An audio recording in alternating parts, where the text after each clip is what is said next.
학습 지도안에 대해서 좀 더 알아보도록 하겠습니다. 지난 시간에 이제 학습 목표에 대해서 얘기했는데 이번 시간에는 학습 절차, 수업 절차에 대해서 한번 더 알아보도록 할게요.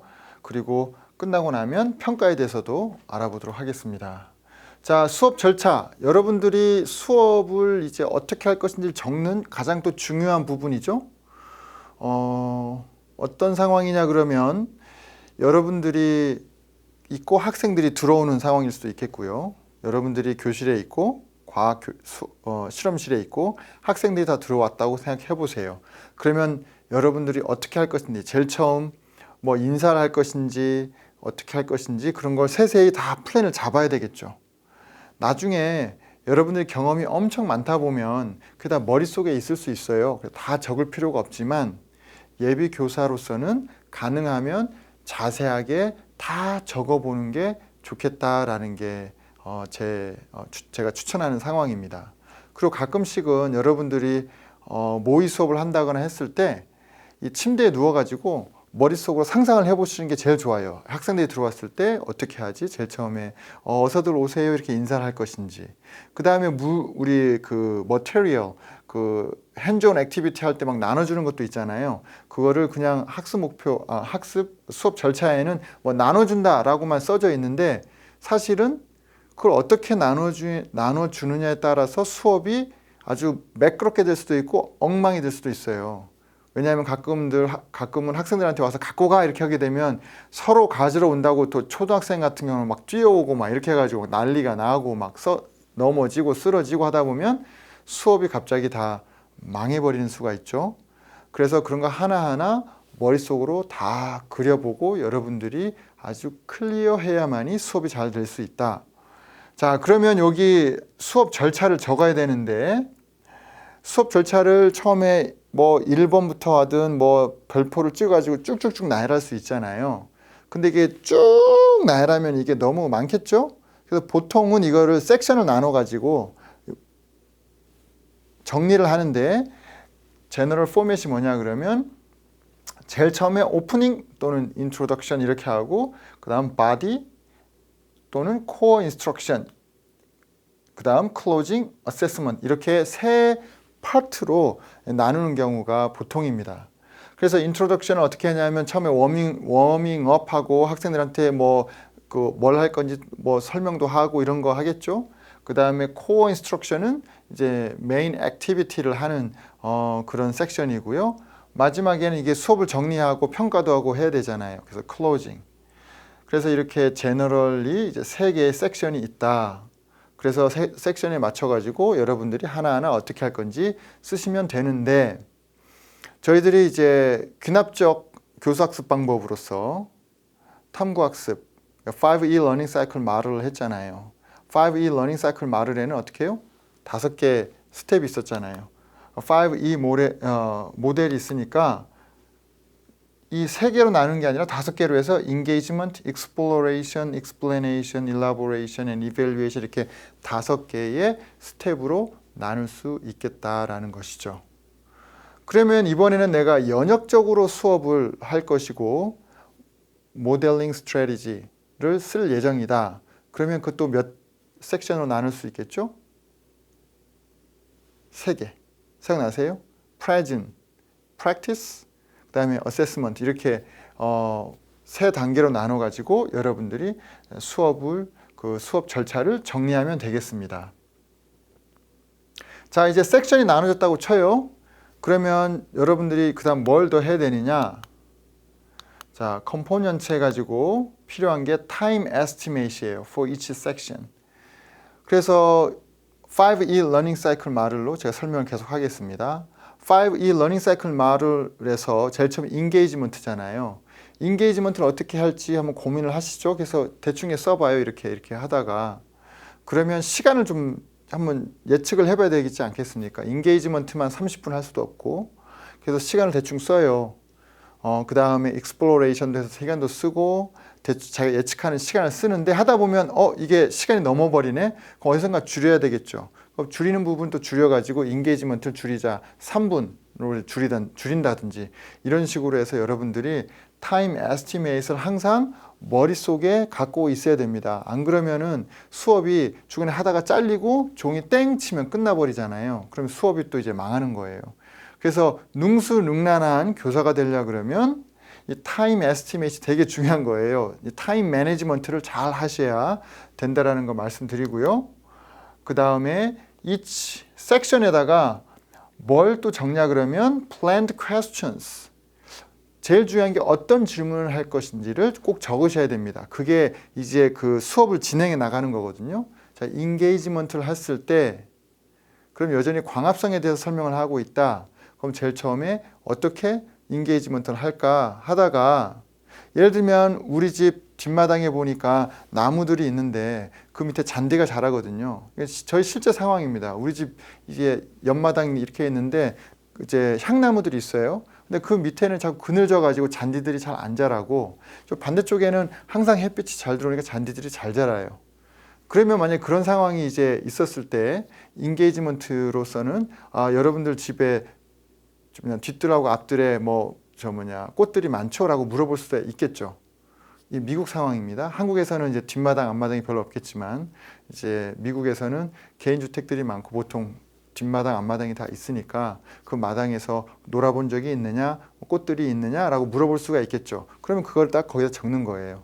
니네 앞마당에 나무들이 많이 있니? 라고 물어보는 거죠. 그럼 학생들이 막 얘기를 해요. 이렇게 얘기를 하면서 이제 하는 거고 뭐 햇볕에 대해서 얘기하고 막 하다가 그 다음에 자연스럽게 이제 exploration 해가지고 질문을 유도하는 것이죠. 원하던 질문은 왜 그늘진 데 있는 잔디는 잘 안 자라고 햇볕에 있는 잔디 여기는 잘 자랄까?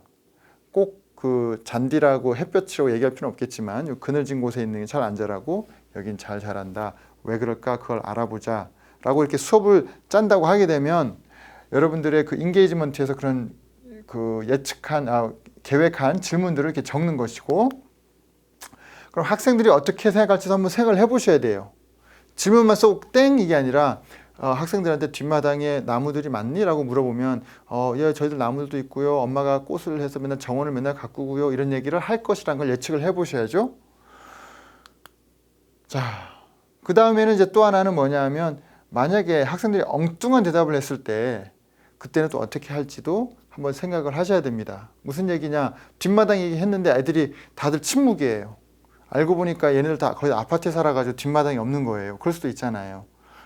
뒷마당들이 다 있나? 내가 확인을 안 해봐서 모르겠는데 라고 하게 되면 또 다른 플랜을 갖고 가셔야 되는 거죠. 화분 얘기를 한다거나 아니면 식물원 갔을 때 얘기라든지 그런 식으로 바꿔야 되니까 그런 것도 항상 갖고 있어야 된다.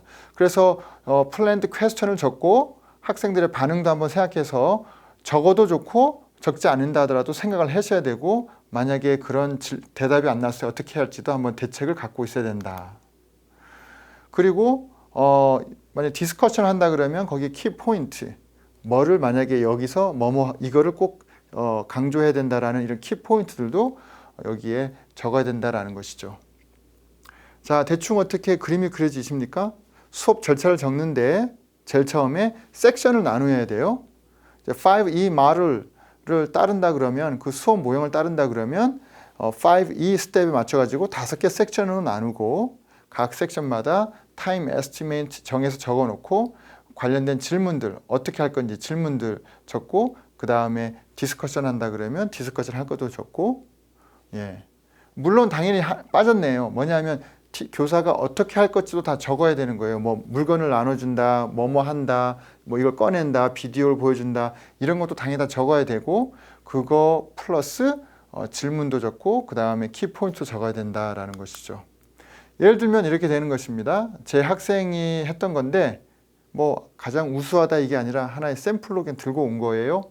레슨 프로시저에서 제일 처음에 인게이지먼트잖아요. 한 3분에서 5분으로 잡았고 그 다음에 학생들이 교실로 들어오기 전에 어떻게 해요? 그 데스크에다가 이 학생들 데스크에다가 픽처를 이렇게 덮어서 놔둔다라고 써져 있었어요. 예.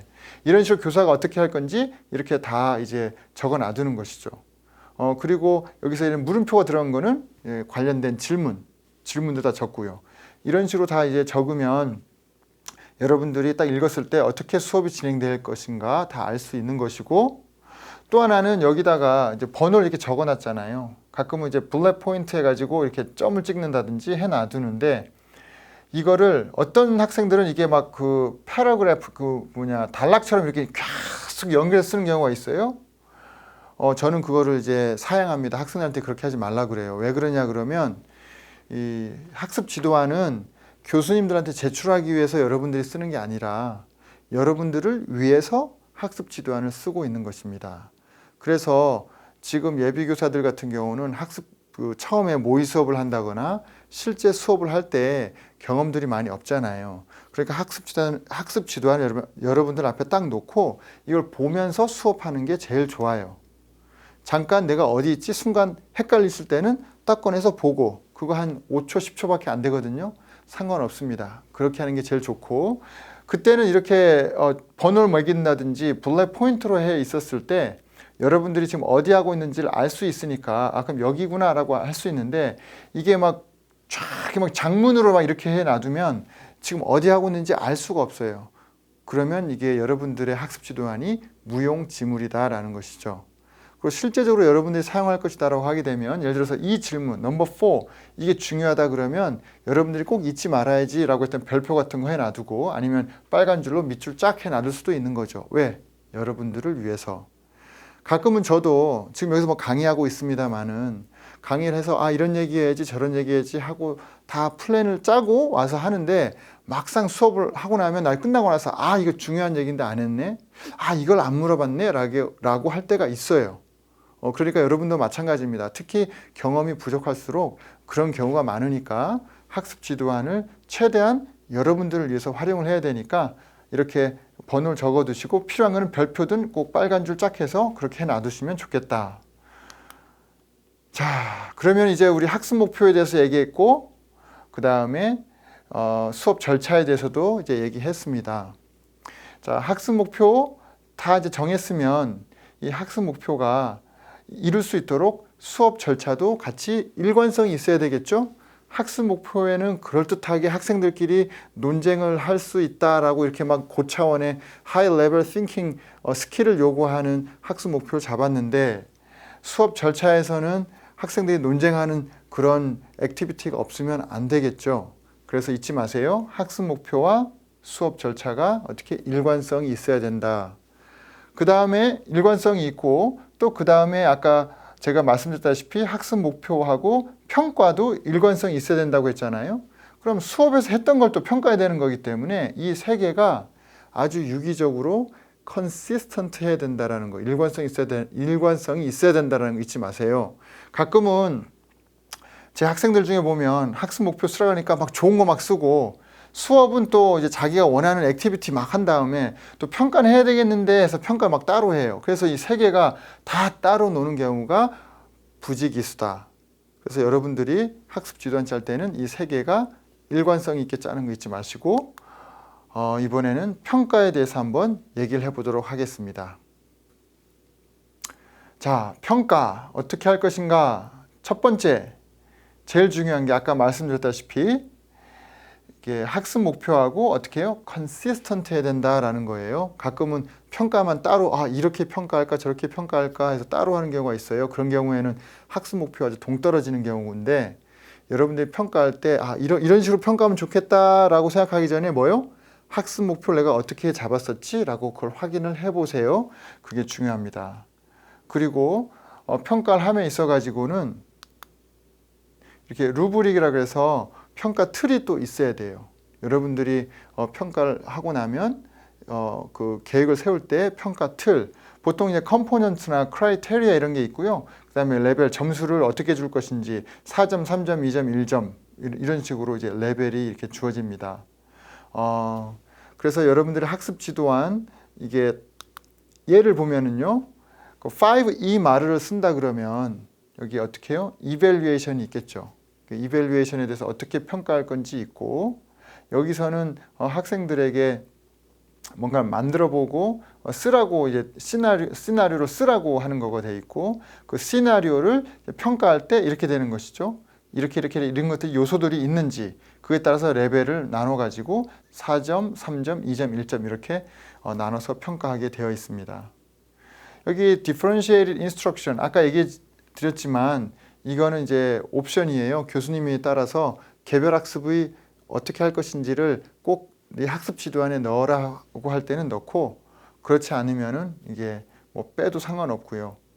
자, 어쨌든 간에 지금 평가, evaluation 여기 평가 방법이 나와 있고 그 다음에 평가 틀이 나와 있습니다. 가끔은 여기 또 평가지가 있다 그러면 평가지도 여기 첨부를 해야 되겠죠. 평가지에서 질문들이 나와 있는 평가지를 딱 넣고 그 다음에 학습 지도안을 이제 마무리하면 되겠습니다. 자, 지금까지 이렇게 해서 학습 지도안 짜는 거에 대해서 말씀을 드렸는데 어떻게 좀 이해가 되세요?